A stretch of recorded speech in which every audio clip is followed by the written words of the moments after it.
रंजन जी, क्या है बनियापुर का इतिहास, क्या है बनियापुर का रिकॉर्ड, क्यों ये सीट इस बार अहम लग रही है? देखिए, सोनपुर मेला के बाद जो एक पशु मेला लगता है वो बनियापुर में ही लगता है। दूसरा सबसे बड़ा मेला आप उसको कह सकते हैं। अब राजनीतिक मेले पर जब हम लोग आते हैं कि जो राजनीतिक मेला इस साल जो है बनियापुर में लगेगा, तो अगर आप बनियापुर को देखें तो आपको दिखता है कि कांग्रेस शुरुआती दौर में यहाँ मजबूत था और यही वजह है कि 7 बार जो है कांग्रेस इस सीट को जीतने में सफल रही है। लेकिन आखिरी बार 1985 में जीता और फिर 90 से, जैसा कि बिहार में हुआ जब लालू प्रसाद यादव जो है वो राजनीति में मुख्य रूप से शामिल होते हैं और केंद्र बिंदु बनते हैं, तो उसके बाद धीरे धीरे करके कांग्रेस पार्टी किनारे होते चली गई और फिर समाजवादी पार्टी, जो कि बाद में फिर आरजेडी से जेडीयू बन गया, तो मुकाबला दो समाजवादी विचारधारा के बीच ही ज्यादातर देखने को यहाँ पर मिला है। अगर आप इस सीट को देखें तो इस सीट से, या आप सिर्फ इस सीट की बात मत कीजिए, बनियापुर सारण की अगर आप बात कर लीजिए, चूंकि बनियापुर सारण जिला में ही आता है,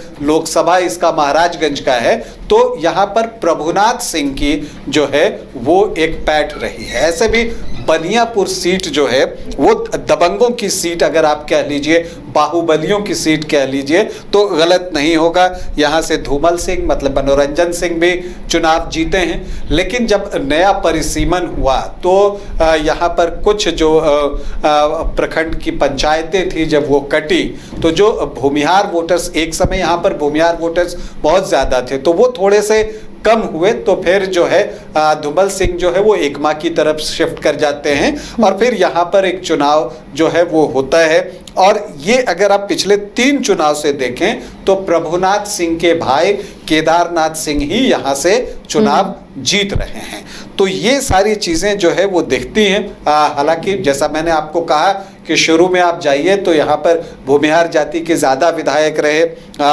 उमा पांडे सबसे ज़्यादा बार यहाँ से चुनाव जीती हैं, 6 बार। धूमल सिंह 3 बार, केदारनाथ सिंह भी यहाँ से 3 बार चुनाव जीतने में कामयाब रहे हैं। अगर दलों के लिहाज से आप जाएं तो कांग्रेस यहाँ से 7 बार चुनाव जीती है, आरजेडी को 3 बार सफलता मिली है, जनता पार्टी 2 बार जीतने में कामयाब हुआ है, जेडीयू को 1 बार सफलता मिली है, एलजेपी भी 1 बार यहाँ से जीती है और जनता दल को 1 बार और एसएसपी मतलब संयुक्त सोशलिस्ट पार्टी को भी 1 बार जीत मिली है और निर्दलीय 1 बार यहाँ से चुनाव जीतने में सफल रहे हैं। तो कुल 17 चुनाव यहाँ पर अब तक हुए हैं। अब अगर हम आखिरी 3 चुनाव की बात करें, इसलिए करते हैं क्योंकि अब नया परिसीमन हो गया है, तो अब यहाँ पर एक चीज दिखती है कि यहाँ पर प्रभुनाथ सिंह जो हैं उनके भाई केदारनाथ सिंह लगातार पिछले 3 बार से यहाँ से चुनाव जीत रहे हैं। 2010 में वो जीते और उन्होंने जो है वीरेंद्र कुमार ओझा को पराजित किया। जेडीयू के टिकट पर वीरेंद्र कुमार ओझा जो है वो चुनाव लड़े थे और 3575 वोट से जो है ये जीत केदारनाथ सिंह को मिली। उस समय सचिदानंद राय जो हैं वो निर्दलीय चुनाव लड़े, जो एमएलसी हैं, और उनको भी जो है 7676 वोट आए थे। 2015 में गठबंधन हुआ, महागठबंधन, और जब महागठबंधन हुआ तो यहाँ पर जीत का मार्जिन भी जो है वो बढ़ गया और यहाँ पर इस बार जो है केदारनाथ सिंह 15,951 वोट से जीतते हैं और यहाँ पर दूसरी पोजीशन पर बीजेपी के टिकट पर तारकेश्वर सिंह जो है वो रहे। अब आपको बता दें कि केदारनाथ सिंह लालटेन थामकर ये लगातार जीत हासिल करते जा रहे हैं और फिर जो आखिरी विधानसभा का चुनाव बनियापुर में हुआ है 2020 में, तब केदारनाथ सिंह के सामने एक बार फिर से वीरेंद्र कुमार ओझा ही थे। और देखिए ये एक दिलचस्प है कि इस तीनों चुनाव में वीरेंद्र कुमार ओझा चुनाव लड़ते रहे हैं। एक बार जेडीयू के टिकट पर, एक बार निर्दलीय चुनाव लड़ते हैं और 2020 में जो है वो वीआईपी के टिकट पर यहाँ से चुनाव लड़े और यहाँ पर उनको 37,405 वोट आए, लेकिन केदारनाथ सिंह के हिस्से आए 65,194 और केदारनाथ सिंह 27,789 वोट से चुनाव जीत गए। और तारकेश्वर सिंह जो मसरख के पूर्व विधायक हैं, वो एलजेपी से चुनाव लड़े और उनको 33,000 वोट आ गए। मतलब एलजेपी ने जेडीयू का खेल, ये माफ कीजिएगा, वीआईपी का खेल जो है यहां खराब किया। तारकेश्वर सिंह जो है वो तीसरी पोजीशन पर रहते हैं एलजेपी के टिकट पर। तो ये पिछले 3 चुनाव का हिसाब किताब है, लेकिन अब चीजें बहुत कुछ बदल गई हैं। 2024 का जब लोकसभा का चुनाव हुआ तो ये प्रभुनाथ सिंह को भी ये उम्मीद थी कि उनके बेटे जो हैं रणधीर सिंह, उनको जो है लोकसभा का टिकट मिलेगा, आरजेडी दे दे या कांग्रेस दे दे, कहीं ना कहीं से ये टिकट मिलेगा। देखिए, अगर प्रभुनाथ सिंह के इतिहास को आप देखिए तो वो दोनों तरफ रहे हैं, आरजेडी की तरफ भी रहे, अभी पिछले चुनाव तक तो वो आरजेडी की तरफ थे, लेकिन वो जेडीयू की तरफ भी पहले रह चुके थे। और एक बार फिर से जब लोकसभा के चुनाव में रणधीर सिंह को टिकट नहीं मिला और महाराजगंज से जो कांग्रेस के तब प्रदेश अध्यक्ष थे अखिलेश सिंह, उनके बेटे आकाश सिंह को टिकट मिल गया, तो फिर प्रभुनाथ सिंह ने जो है वो साथ छोड़ दिया और एक बार फिर से वो जेडीयू में शामिल हो गए हैं। तो प्रभुनाथ सिंह का जो परिवार है वो जेडीयू की तरफ है।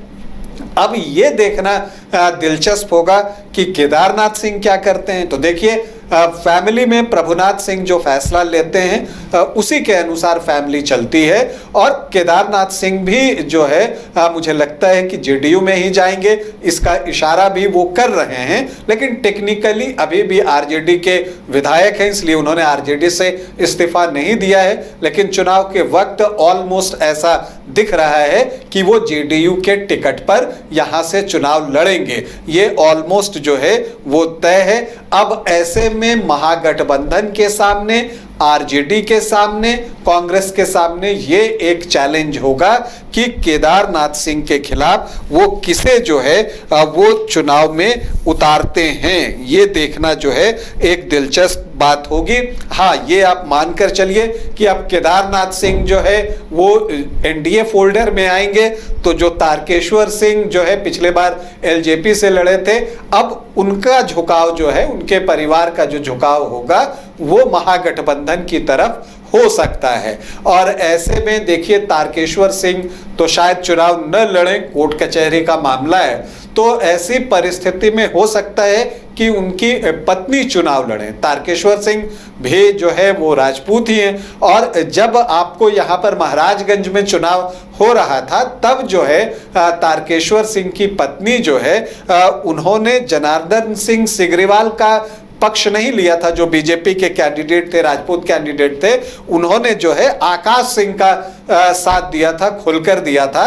तो इससे एक इशारा मिलता है कि अगर केदारनाथ सिंह जेडीयू से जाते हैं तो फिर तारकेश्वर सिंह का जो परिवार होगा वो महागठबंधन की तरफ आ सकता है और उनकी पत्नी जो है वो यहाँ से चुनाव लड़ सकती हैं। हालांकि जो मसरख के जो पूर्व एमएलए हैं अशोक कुमार, उनकी पत्नी चांदनी देवी जो है वो भी टिकट की दावेदार हैं महागठबंधन की तरफ से। उन्होंने जिला परिषद का चुनाव अच्छे मार्जिन से जीता है और प्रभुनाथ सिंह के ऊपर भी जो है कई आरोप लगे हैं, तो उस वजह से जो है चांदनी सिंह भी एक उम्मीदवार हैं। सुमित गुप्ता वो पिछली बार एक निर्दलीय चुनाव लड़े थे, वो भी महागठबंधन से टिकट की उम्मीद लगाए बैठे हैं। तो बहुत सारे उम्मीदवार हैं। वीरेंद्र ओझा जो कि हमेशा केदारनाथ सिंह के खिलाफ लड़ते रहे हैं, अलग अलग पार्टियों से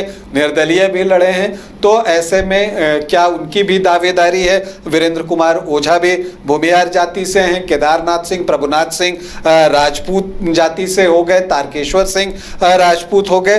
तो एक जो सामाजिक समीकरण यहाँ पर बनता है उसके अनुसार आप देखते हैं। लेकिन ये चीज पिछले 3 चुनाव से दिख रहा है कि एक बार जब परिसीमन नया हुआ और कुछ जो भूमिहार वोटर्स हैं वो यहाँ पर कम हुए, उसके बाद से जो केदारनाथ सिंह हैं और प्रभुनाथ सिंह का जो परिवार हुए वो लगातार यहाँ से चुनाव जो है वो जीत रहे हैं।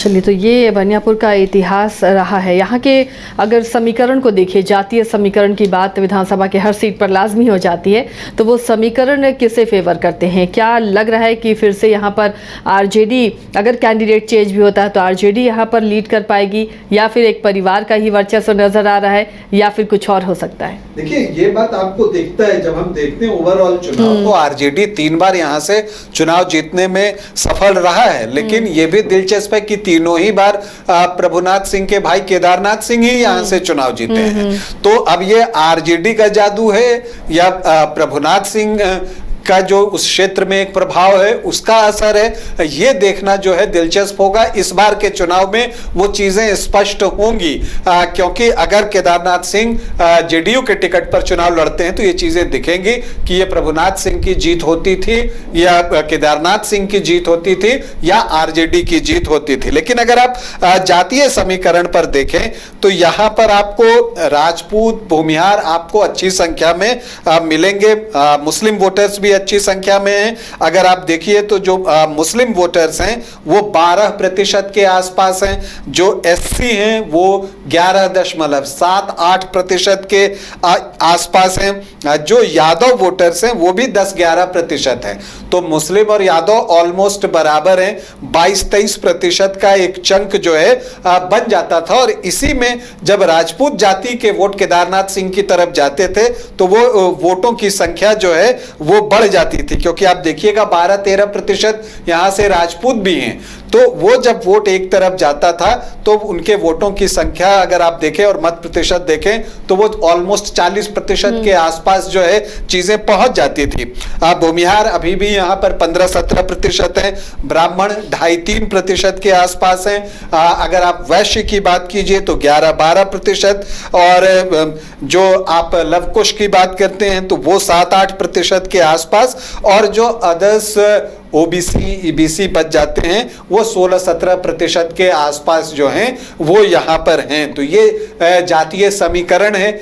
अब इसीलिए जैसे अगर राजपूत का वोट एक तरफ केदारनाथ सिंह को जाता था, तो अब देखना है कि जो आरजेडी या कांग्रेस जो उम्मीदवार उतारता है वो किस जाति से उम्मीदवार उतारता है, उस पर बहुत कुछ निर्भर करेगा। क्या वो भूमिहार जाति से उम्मीदवार देते हैं या वो यादव जाति से एक माई इक्वेशन देखने की कोशिश करते हैं, वो करते हैं। लेकिन मुझे लगता है कि एमवाई कॉम्बिनेशन अगर उनके साथ इंटैक्ट रहता है आरजेडी के साथ, तो ऐसी परिस्थिति में आरजेडी किसी ज्यादा मत प्रतिशत जिनके पास है, जिस जाति के पास, उस तरफ से उम्मीदवार जो है वो उतार सकती है। और इसमें आपको ये दिखता है कि भूमिहार, राजपूत जो हैं और वैश्य, ये 3 जातियां जो है वो दिखती हैं। इनमें से किसी एक से उम्मीदवार बनाया जा सकता है। अगर सामने केदारनाथ सिंह राजपूत ही हो तो फिर राजपूत उम्मीदवार उतार के शायद उतना फायदा ना हो, तो फिर वो भूमिहार जाति की तरफ जा सकता है। तो ये समीकरण दिख रहा है यहाँ पर। अब यहाँ से देखिए एनडीए से भी कई उम्मीदवार जो है वो टिकट की आस लगाए बैठे हैं। सचिदानंद राय भी अपने बेटे के लिए चाहते हैं कि यहाँ से टिकट मिल जाए, लेकिन मुझे नहीं लगता कि एक बार जब केदारनाथ सिंह जेडीयू में आ जाएंगे तो किसी और को बनियापुर से टिकट मिलेगा। केदारनाथ सिंह ही अगर जेडीयू में आ जाते हैं तो तीर का निशान उन्हीं के पास होगा, और वही जीत पर एक बार फिर से निशाना लगाना चाहेंगे, जीत का चौका लगाना चाहेंगे। और यहाँ पर चूंकि इस क्षेत्र में एक नीतीश कुमार की भी एक पकड़ रही है बनियापुर क्षेत्र में, और उनकी जाति के भी वोटर्स जो है वो अच्छी संख्या में हैं, तो उसका लाभ जो है वो केदारनाथ सिंह उठाना चाहेंगे। तो देखिए, ये बनियापुर के सीट का इतिहास और रिकॉर्ड रहा है, मिजाज रहा है। हालांकि अभी चुनाव में थोड़ा वक्त है, और देखिए आने वाले वक्त में सियासत और क्या क्या रंग बदलती है उस पर भी हमारी नजर बनी रहेगी। अगर आप देश के किसी भी कोने में रहते हैं, अगर आप पटना आना चाहते हैं और घर जैसे रहने और खाने का आनंद लेना चाहते हैं, तो एक बार जरूर आए होटल डायमंड। संपर्क करें 9572759746, 9031859981, 0612400153। एड्रेस अपोजिट विद्या संस्कार स्कूल, रंजन पथ, गोला रोड, बेली रोड, पटना 801503।